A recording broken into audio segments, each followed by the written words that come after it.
Hey, today we're going to look at indices, which is the British word for exponents. We're going to look at the rules for operations with numbers with indices. We will review everything you know, and I'll add a little bit to it. The cool thing about indices, the rules with operations with indices, is that you can always recreate the rules in your head. You can always, if you're not sure whether this was true, you can always check with actual numbers and convince yourself that, yes, right, we add the exponents when it's a multiplication. Let's see. I'll show you how you prove this to yourself. So A is a number. It's the same number here and there and there. So a number to an exponent times that same number to a different exponent is equal to that same number to the exponent of m plus n, the one exponent added to the next exponent. Let's try this with simple numbers. It's always nice to pick simple ones. So we have 2 to the power of 2 times 2 to the power of 3. So m is 2, n is 3. If this were true, then 2 to the power of 2 times 2 to the power of 3 would equal 2 to the power of 3 plus 2, which is 5. Now let's see if that is true.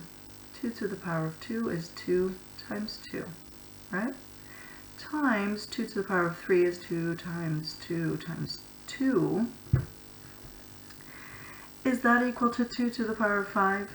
1, 2, 3, 4, 5. Yes, we are multiplying 2 by itself 5 times. We're actually multiplying 4 times, but there's 5 2's, right? So this must be true. Yeah, you can plug in different numbers, prove it to yourself again. It makes complete sense. What about when we're dividing? You should already know this as well. The cool thing is dividing and multiplying is kind of the inverse of each other, right? So the fact that here we add the two exponents and here we find the difference between the exponents, plus and minus are the inverse of each other, so that intuitively already feels like that could be true, but let's prove it. So a number to an exponent divided by the same number to a different exponent is equal to that same number to the exponent of the first exponent minus the second exponent. Let's see, with our same example, let's make m3 and n2 and use the number 2. So a is 2 to the power of 3. Let's divide that by 2 to the power of n, which will make 2. That, if this were true, then this would equal 2 to the power of 3 minus 2, which is 1. Yeah? 2 to the power of 3 is 2 times 2 times 2. We're dividing it by 2 times 2. Does that equal 2 to the power of 1, which is 2? You may be used to canceling out. That would leave 2 up here. We could also just do the multiplication if you want. 2 times 2 is 4 times 2 is 8. Divided by 2 times 2 is 4. Does that equal 2? Yes, it does. So that is true. And hopefully you already knew it, and we're just reviewing this. What about a number to an exponent, and all of that, again, to a different exponent? Is it true that that would equal the same number to the exponent of m times n? Let's try it again. We're saying that if a was 2 and m is, let's say, 3 again, and if we did that to the power of 2, then you're saying that that would equal a, which is 2, to the power of m times n, 3 times 2, so to the power of 6. Let's see if that's true. 2 to the power of 3 is that. If we're going to square that, that means we're multiplying that by itself,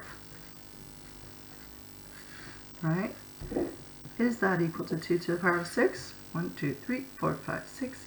Yes, that is totally true. I've just proved to myself that yes, this is the correct rule. That is what we do when there's a power and then to another power. Let's see if there's more. Yes, this one you should also already know. I like proving this one. I remember someone proving this to me when I was younger, and I thought it was so cool. Any number to the power of 0 is equal to 1. I used to think, well, wouldn't it just have to be 0 because you got, like, you're not, it should be 0. But let me remind you of this rule. Let's make m and n equal to each other and see what happens. So 2 to the power of 3, I'm making m and n equal to each other, right? Divided by 2 to the power of 3, m and n, that would equal 2 to the power of this minus that, 3 minus 3. That's 0, right? 2 to the power of 0. Let's work this out into numbers. 2 to the power of 3 is 2 times 2 is 4 times 2 is 8. So 8 divided by 8. A number divided by itself is 1. How many times does 8 fit in an 8? Well, exactly 1. 1 is equal to 2 to the power of 0. And if this were a 3 or a 4, I would get exactly the same answer. No, not the same. If this were 3, 3 to the power of 3 minus 3, I would get 1 equals 3 to the power of 0. Anything to the power of 0 is going to come out to be 1. I love this one. It's so cool. Anything to the power of 0 is 1, always. Doesn't matter how big or small this number is. Nice. All right. This also shouldn't be new. A number to a negative power is equal to 1 over the same number to that power, but no longer negative. How do we prove this again? Oh, I remember. We also use the division. Let's say we use this, but we make n bigger than m. That would give us a negative exponent on this side, right? Let's make m 2 and n 3. We're going to use 2 for a again. So 2 to the power of 2 divided by 2 to the power of 3 is equal to 2 to the power of 2 minus 3. Yes? That would give us 2 to the power of negative 1 on this side. That looks like this. What does it give us on this side? Let's turn it into a fraction. 2 times 2 divided by 2 to the power of 3 is 2 times 2 times 2. Whether you like canceling out or just saying 2 times 2 is 4, 2 times 2 times 2 is 8, so 4 over 8 is 1 over 2. We get this. So that is exactly that pattern, right? I flipped the two numbers, but a number to a negative power is equal to 1 over that number to the positive same power, right? 2 to the power of 1 is just 2. Okay. This you also should already know. Ooh, there's so much you should already know. This is what's new. When the exponent is a fraction, that's kind of cool. A number to the power of 1/2 is the square root of that number. If the fraction is 1/3, that means it's the cubed root of that number.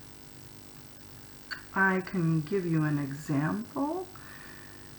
If you took 16 to the power of 1/2,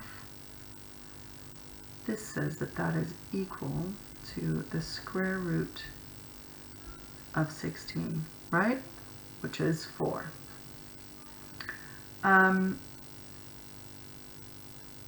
What I can prove to, well, what's nice to notice is that if I had something to the power of 1/2 and I multiply it by itself, like say a to the power of 1/2 is square root of a. If I said I'm gonna square both sides, a to the power of 1/2 times a to the power of 1/2 is equal to square root of a times square root of a. This kind of helps me prove to myself that it actually is true, because a number to a power times a number to a power, let me find it, where is it? Here, we said is equal to the number to the power of the two exponents added together. So a to the power of 1/2 times a to the power of 1/2 is a to the power of 1/2 plus 1/2.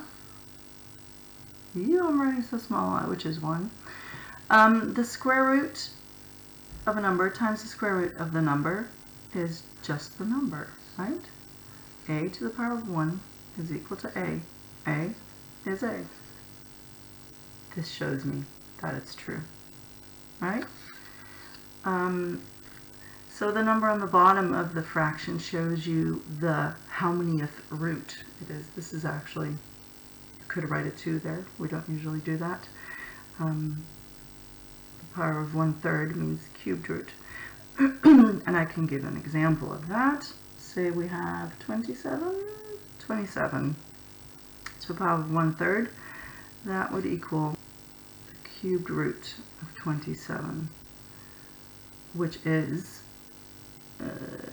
3, right? Because 3 times 3 is 9 times 3 is 27. Yes. And I could again do this to prove it to myself. If I said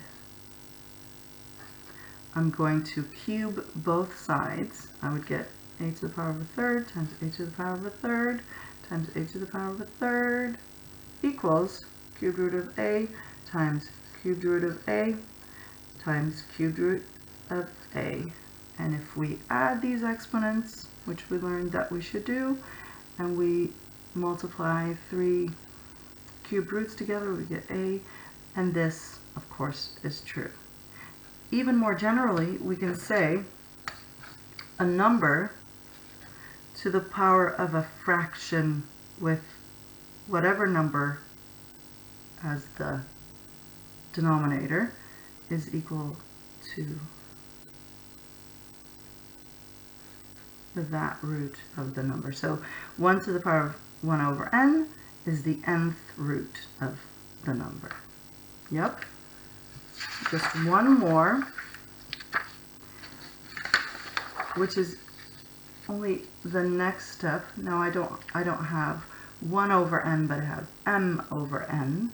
So it's nice when this is 1, but what do we do if it's not a 1 but a different number? The denominator of n still shows us that it's the nth root of the number, but this m goes outside and becomes the power, the exponent on that expression. My goodness. Let's show this with, this video is becoming too long. My goodness.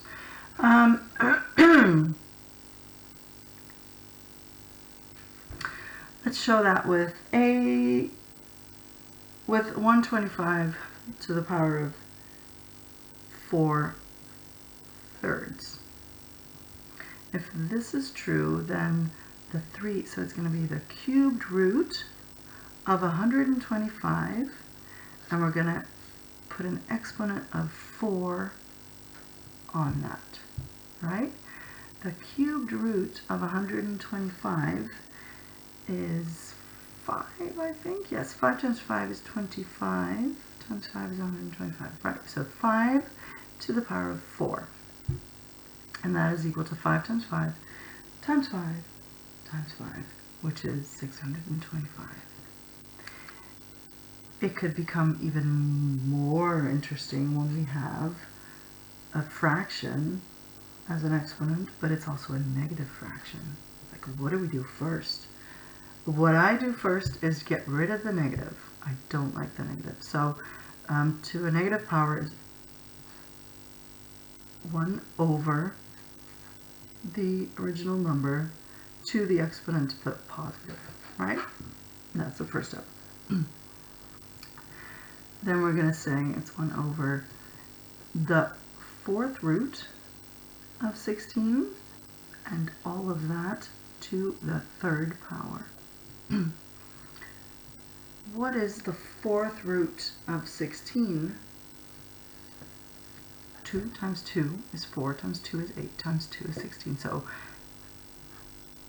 the 4th root of 16 is 2, and that to the power of 3 is that.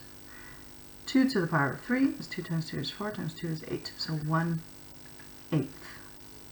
And so you're going to run into numbers with exponents that are combinations of negatives, fractions. They're going to be multiplied, divided, and you